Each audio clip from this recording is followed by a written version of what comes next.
ụmụnne m abụgokwa Okongwu Dibia ọnụ bịanụ fụlụ ka Mmiri Enweilo si wee tie aka na tata kwubi okwu n'isi Okongwu Dibia. Onye ọbụla nwa Okongwu Dibia tag ya na this video. Onye ọbụla fụkwara na Okongwu Dibia n'anya tag wara ya na this video maka Mmiri Enweilo abụgo ya ọnụ.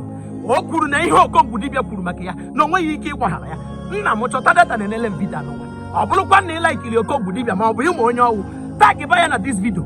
Ndị ọbụla nwa Mmiri Enweilo nna m yawara na ya yawara na ihe ọmara ife o kwuru n'isi Okongwu Dibia ya kwugharịa. Achọghị m ikwu ogologo okwu maka enenechara m video akpata oyi wuo m wele data gị na-enele m video ka ị na-enenere m ya ka ị na-asa gịrị m Okongwu Dibia maka nke ya ebigo. Onye mara Okongwu Dibia dụkwa anya na nsi elie ọma nlichekwa nsikwa elie ọma nlichekwa nyejikwa m wee mee mmadụ adịvat nyejikwa m wee promote mmadụ adịkwa m eme content otu a ibi otu a si eme dozi ibi otu na-adịghị ebulu my video ma eze akpa awọ all this nonsense native doctor na-amara different between nsọ na alụ.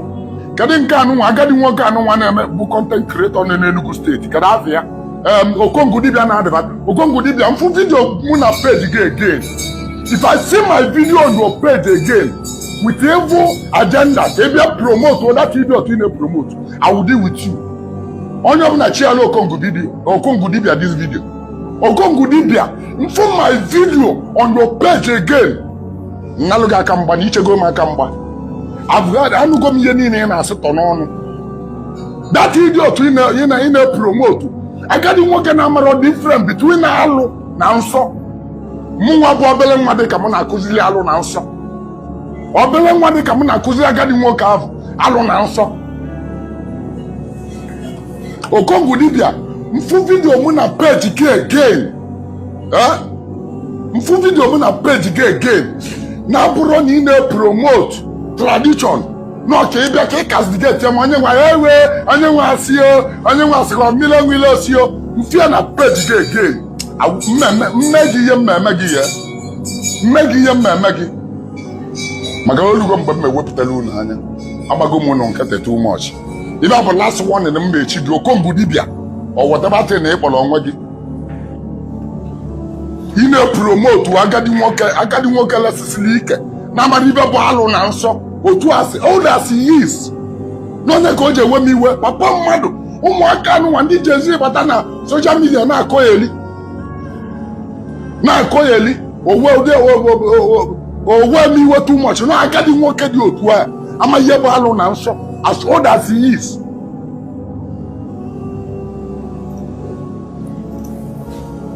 Onye mara Okongwu Dibia dụkwa anya na nsi elie ọma nlichekwa nsikwa elie ọma nlichekwa nyejikwa m wee mee mmadụ adịvat nyejikwa wee promote mmadụ adịkwa m eme content otu a ibi otu a si eme. Onye makwu ya dịkwa nyadọkwa anya aka na ntị. This is the last warning Okongwu Dibia, this is the last warning.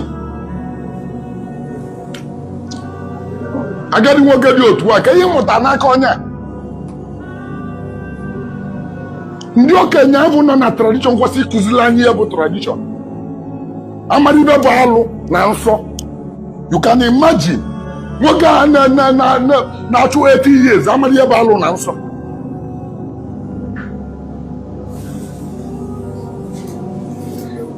Ụmụaka nọdụzie na kọment ụmụaka Nollywood lili uche ha ụmụaka Nollywood lili uche ha iji ndị uche Nollywood abata tradition iji Nollywood abata tradition ije na tradition dị otu a Nollywood dị ụnụ na-apịatọsị di ya na-akọ ihe na-agbaka moto. Nollywood promotulu mmadụ ime adoption Nollywood promotulu ya ijeje kute nwa mmadụ ijeje gote nwa mmadụ na hospital ijeje zuori nwa mmadụ ire nwa anụ wee too oje obodo oyibo meke enye ọbata olozo na onwe impact onwe something oge adamage to the generation coming in that very family. Ibe a niile ka m na-akọwala gị ịmafụ nke a tinye ịmafụ ya na-eyese m Mmiri Enweilo ji wee sị ijeje di na ọgọ gị nwaanyị ijeje di na ọgọ gị nwaanyị ịmara ibe bụ alụ ịmara ibe bụ nsọ. Ndị asị na ba na-eme dibia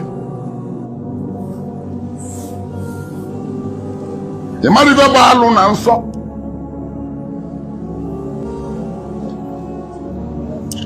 nọ na ọ sọlụgo oyi na ntị na alụ ọ bụrụ alụ o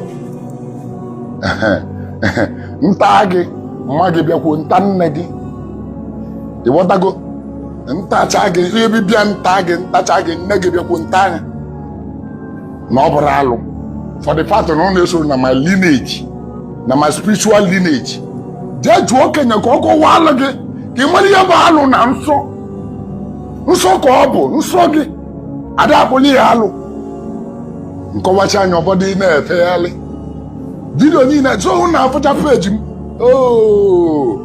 so na-afụcha peji na-afụcha vidio m niile mma achọkwa ọzọ mma achọ ọzọ mma ekwukwu ọzọ ka unu bukwuo ya mmụọ ụchụ ihe niile bụ ịdị ọtụ Okongwu na-epromote ka ihe mụtago na vidiyo gbagoro m nwa ngote na okenye kwesịrị ịdị na-ebiudo tradishọn na-akpọkọta ụmụazị nso na ọbịa gba ọgwụ ana m eme nke a na-afụ n'anya otu ịnọ mpịa ọ na-eme adịvatị asị odas is otu ịnọ mba ka ndị mmadụ bịawa bie ka ogwu ebe wayo wite ọgwụ ọ na-agwa na-ewere isi na nye na-eme nke mee nke o sigo Legọs nata ogwu ya onye too na Legọs na-ewetara m ọnụ onye too na Legọs asị odas is ọnụ otu Legọs nya wetabere m ọnụ na omenala Okongwu Dibia awụọnụgo m gị mụ na dị ma na-ewere problem ọ bụ na m fụgbudu vidiyo m gafee nye mana ngụnwa bụ problem mụ ngụnwa bụ my problem maka ese ọkwa okwu mmadụ kwuru ka m ga-etie ijizi na-eme promote that nonsense man nya bụ ihe mgba gị don't use my picture again itinwe picture m na page gị again for anything except maọbụ ihe ka i promote tradition. That is the only thing m meji wee hapụ gị ime ihe ọzọ I will deal with you. Ime ihe ọzọ I will deal with you. Legally I will deal with you. Agbago m gị ya itizina picture m na page gị again wee wele promote that idiot na-adị evicha ike evicha ma onye chansị onye ọbụla nwe Okongwu Dibia ya tagebe ya na this video. ọ bụrụ na ịfụrụ Okongwu Dibia n'anya nna m tagiala m ya na this video. ọ nidere ịfụ vidio anụwa. ọ bụrụ na ị laikiri Okongwu Dibia na ihe ọbụla ọ na-eme tagia ya na this video. ọ nidikwara ije yọọ Mmiri Enweilo mgbaghala. ọ bụrụ na ọ ma na o nwere ihe o mere Mmiri Enweilo ya jekwe yọọ ya. achọrọkwa m echi niile apụta sịba m justice for Okongwu Dibia aka m na ọba m adịlọkwa ya. achọrọkwa m echi niile apụta asị na onye a na-emegide onye a jekwe yọọ ya biko ma ọ bụrụ na o nwere ihe ọjọọ i mere ya.